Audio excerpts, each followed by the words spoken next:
Hello, I'm so glad to have you back. Jackie and Mimi, Modern GenX Woman. I am going to let you introduce yourselves, but I got other stuff to do first. You are coming back. I'm so excited to have you back. Oh, and this is Momtelectual. Hi, Momtelectuals. I know I will be putting an intro at the beginning, but I wanted to let people know that you were here for episodes 128 and 129. If people want to go back and find when you were here first, and it was so much fun talking about being Gen X, right? And also some pandemic stuff, because I think it had already started by that point, right? Survival. So survival. Yeah, right. Survival. I say, when people ask how I am now, I sometimes say, well, I'm calling it pandemic okay, because it might not have been okay before, but it's just going to have to be good enough right now. It has made good enough, which is wonderful. Like, that's the good thing that came out of the pandemic, right? Instead of everything having to be, at the nth degree, it's like good enough. Yeah. And I think that's going to be my celebration. I usually let you folks go first, but what are you celebrating? I'm celebrating pandemic okay being okay. What are you two celebrating today? I am celebrating that I get to do this with my business partner, my friend. I think I take it for granted sometimes because we have been doing this together for a while. And then I talk to a solopreneur and it reminds me very quickly on how thankful I am. And so I'm celebrating me and this business that we are building together. Thank you. That really made my day. Yeah, tell that, Mimi. Go ahead. Well, celebrating that last time when we spoke, we were an entirely different company, while our audience has remained the same, which is Generation X Women. We have rebranded as Modern GenX Woman, and there's a real reason why we did that, because, and we'll get into this when we chat, I'm sure, but we really felt like we were hearing, ironically, that Gen X women kept saying they did not feel seen and heard, and this was a problem. And along with that, we also saw that they were not really being supported in the workplace. They were struggling to put themselves out there if they were business owners. And so we've really reworked our entire business to support Generation X women. And that has, we're celebrating a year of that rebrand. So it's exciting. Yeah. Awesome. Well, that leads very well into doing a quick introduction of who you are. So your company is Modern GenX Woman, not women, which I made that mistake, but singular. Singular, so we can step into it. Okay. So can you tell us a little bit about who you are and what you do? And then we're going to launch into our discussion. Yeah. So I am Jackie. And I'm Mimi. And people get us confused all the time. And sometimes we get confused ourselves. Yeah, because we always do these things together. But our organization is all about upping women's professional success and success on their terms. And a lot of why we are called Modern Gen X Woman is because being Gen X is awesome, but we need to redefine some of those things that made us awesome so that we can make it work for us. So things like talking about and creating success on our own terms and bringing other women up the ladder and complimenting instead of competing. So there are some mantras that we like to share, and our organization and our mission is to make Generation X the wealthiest female generation. But we can only do that if women step into their worthiness and really showcase their values. So everything we do comes into that. Like, how do we get to your worth origin? How do we change it if it's not working for where you want to go? And if it's not aligning with the future that you want? Cool. And your stories that you shared in your previous episode are one of the reasons why I wrote The Paradox of Success. Oh, yes, I'm so happy. I should just... Yes, you should. You need to have sound effects. Yeah. Every time you pick up the book, like fairy dust. Yeah. Yes. So I've heard from you and some of the stories you shared from your clients, as well as other people I've interviewed, that you shared my experience of getting all the stuff you thought you wanted, but then realizing you didn't like your life. So something had to change. And so you help people do this, and I hope my book is going to help people do this, create their definition, like you said, success on your own terms, create their own, what I call it, creating your own personal definition of success. I think we're getting at the same thing. And I'm finding the next step where I wanted to start this conversation was people still get pushback, even if people get to the point where they have success, or they understand what success on their terms is going to be, and they build that life. Other people still try and shove them into the box of what they think success is and what their life should look like. And sometimes we still have the inner voice that what we're doing isn't good enough, or how we were raised, or whatever. So I know, and you're grinning and nodding, and I'm like, I know you're going to have cool stuff to say about this. So I'm just going to step back. And where we have so much that we could talk about, but I'm going to take the lead here. So, the first thing I want to say is that change is scary for everybody, even if it's good change, right? So the first is, when we make a change, even if it's something that we really want, it's not who we subconsciously identify as. And so we're showing up differently, and there's a level of discomfort. So that's the first, and that's a very internal situation, right? Where we're really stepping into this new version of ourselves. And as we up level, there can really be like cognitive dissonance there. Like, this is not me, right? Mm-hmm. And then couple that with people that don't like to see, humans don't like change, right? So if you are a daughter, as an example, who's always done X, Y, and Z for your parents, and now all of a sudden you decide that you're going to take a job that brings you across the country, well, this is going to put their safety at risk, right? And so it's the reason why they want to really push us and keep us in that box. And if we're feeling a little insecure about it ourselves, it's very easy to kind of fold. Yeah. Yeah, I want to add to that too, because I love what you said about that new identity, because when we step into that new person that we are, it becomes very difficult for us to stay there. Yeah. And the other thing too is, we really need to, as we get older, be discerning around who we listen to, the external voices we listen to, right? So we kind of talk about it like the who and what that keeps you stuck. A lot of times our progress makes other people uncomfortable. Either they fear for us, or they're threatened by us, or it reflects what they aren't getting. So they want to keep us in a box. So we really, in order to be able to step into whatever we want next, the work has to be done internally first. Because if it's not done internally first, right, Tamsen, you're gonna easily fold, as Mimi said before. But if you build up your own structure and your own foundation of, this is what I want, this is why I want it, or I'm just going to test this and I'm going to get uncomfortable with it, and I'm going to get the shoulds and the maybes and the no's, but I'm going to stick with being true to myself, then we can actually move into the next. Mm-hmm.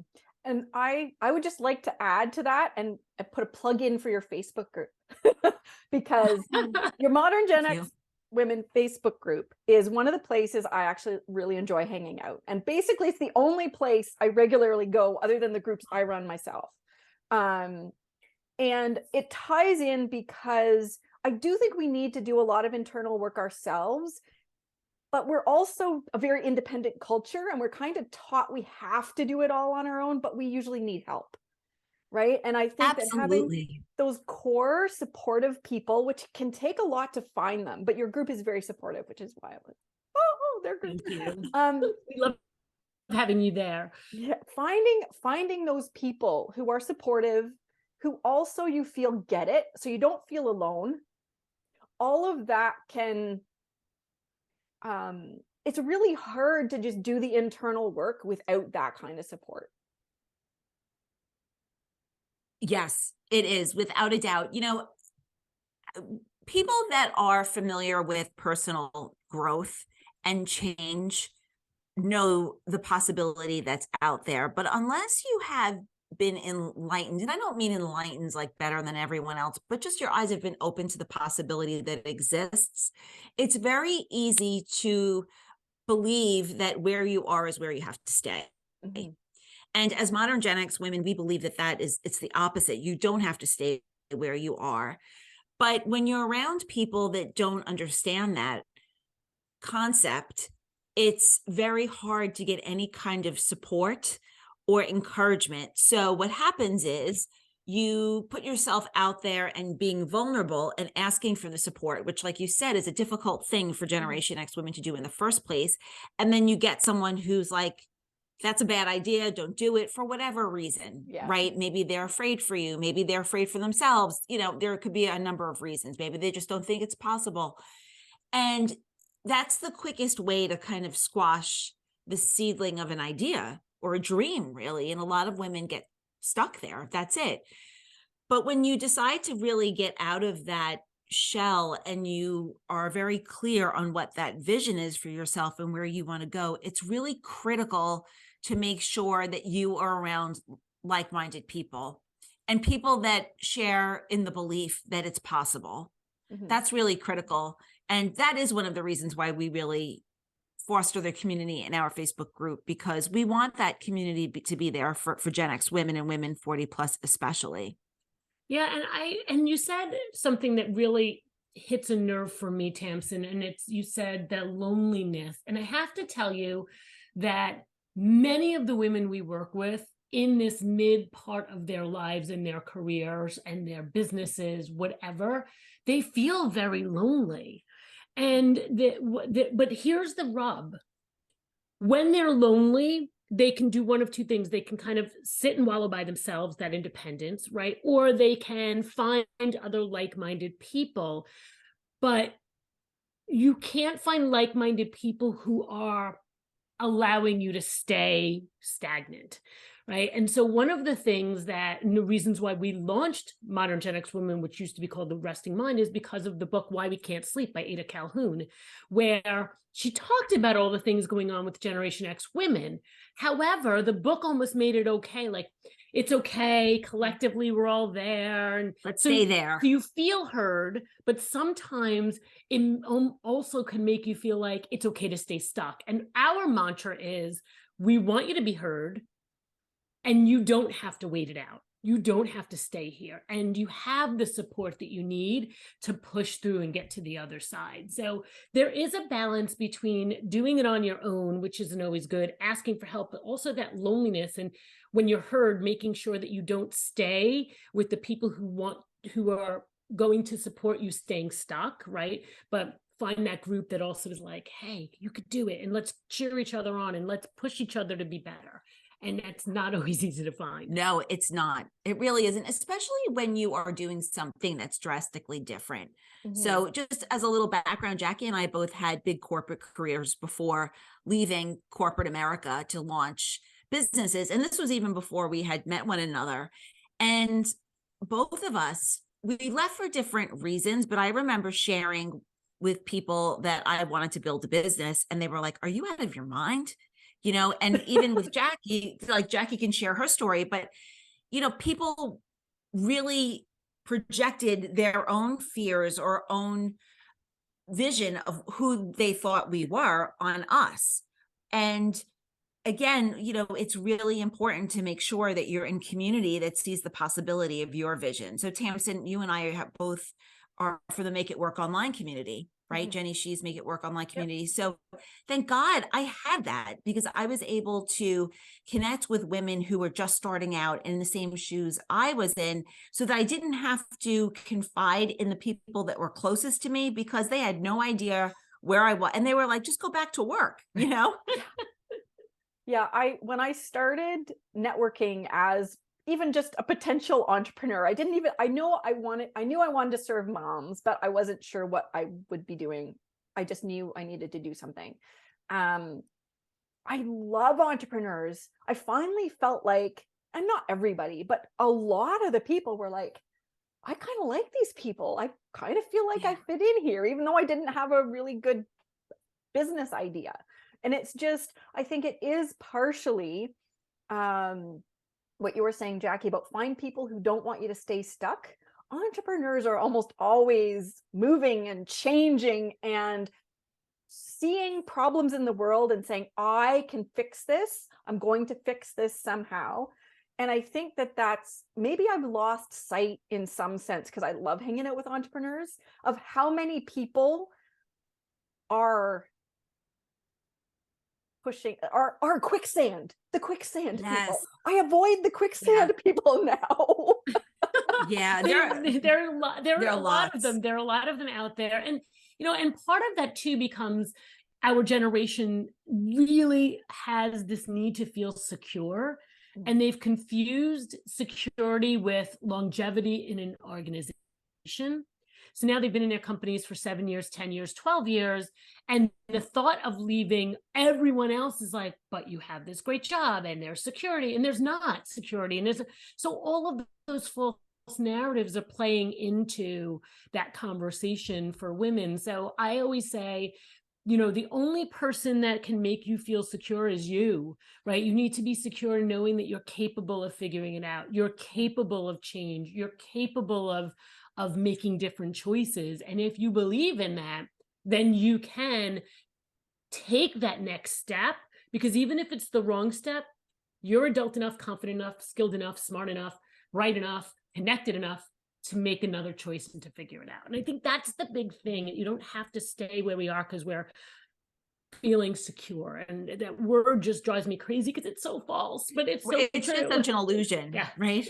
It is. And I've said, you know, if you feel stuck, whenever I've felt stuck, I'm happier to take a wrong step than to stay stuck, because you learn so much from taking a wrong step You that do. you never would learn if you stay still. Yeah, that's so true. I remember when I was getting my coaching certification, I went through IPAC and there were like certain tenets, right? Like that they would, and one of them was there were no mistakes. And that perspective has really helped me understand that where I'm at is exactly where I'm supposed to be, no matter what. Like, even if it appears to have been a wrong turn, it is just a place where I have needed to go in my journey. And maybe that's kind of woo-woo thinking, but I really do believe that, right? Like, I mean, and just more realistically, what's the alternative? Like, you make a mistake, you're going to dwell on what a stupid mistake it was, or try to take the best out of it and move forward. So I choose to do that. Yeah, I've had this debate over and over with a good friend of mine. She's things happen that are meant to happen, and I'm we can redeem anything. Yeah. You know, and there are some bad decisions. People make bad decisions sometimes, but not all of them are in our control. Only our decisions are in our control. Right. And it is going back to trusting yourself too. And that in and of itself is just, for a lot of us, it's huge. Just getting to the point where, and I think that's a dealing with uncertainty thing, right? Do you trust yourself to step into uncertainty? Or getting back to the quicksand, would you rather just stay and slowly sink? Yeah, and one of the things too that I always reflect on as a Gen X woman working with Gen X women is that we as a generation, we didn't grow up the way the younger generation grew up, right? Fail forward, even if you try, just get back up, right? Generation X was like a very like, make sure you put your head down and work hard and stay between the lines, right? So we weren't given permission to fail. And as we are in our mid-career, all of a sudden we're recognizing that it's okay to fail, but it's very hard to untangle all of those beliefs that we've had for 40, 50 years about failure, right? Yeah. So there's that thing, and that's why women, you know, in this age group stay stuck, because they don't give themselves the permission to try things out. They don't give themselves the permission to not be perfect. They don't give them the permission to, you know, be okay, post-pandemic okay, right? What does that look like? Well, I need to go back to being perfect. And if we could just let loose of some of those tensions that we put upon ourselves of perfection and not being able to fail and needing to keep striving or needing to stay loyal to the company, we can really find better success on our terms, right? Not success defined by anybody else. Yeah. And from the business perspective, also, those women that are leaving corporate in droves and starting their own businesses, what I see happen a lot is they are really all excited. It always happens. They're so excited. They'll work with us. They get everything together. They get ready to launch. And then they decide they're going to change their niche, right? Because it's just a lot more comfortable to stay behind the scenes and reinvent the wheel than go out there doing something new with a new identity, especially when, you know, you've been known as VP of finance for X amount of years. And now all of a sudden you're coming out as, personal coach. It's a big difference, right? And people are really concerned about the opinions other people have on their new identity. Mm-hmm. And it's interesting talking about, in this case, it's basically choosing to have a new identity. Like we've talked about, because Jackie, you have a daughter. I know, Mimi, you don't have kids, but becoming a parent is a huge change in identity. That's one of the biggest for me. And of course, like changing jobs changes your identity, never mind changing from a corporate person to an entrepreneur, that's huge. But even just going from one company to another changes your identity. And it's, I think that's a process that we're not really taught much about, and not taught how to deal with it, not taught that even a good change is a grieving process because it's a loss. Even losing something bad is a loss, right? And we're just not really, we don't talk about it. We're not taught how to deal with it. And I'm going to let you respond, because we need to cut this one and start over again. Okay. So let's resume there. We'll leave the mom intellectuals with a cliffhanger. Okay.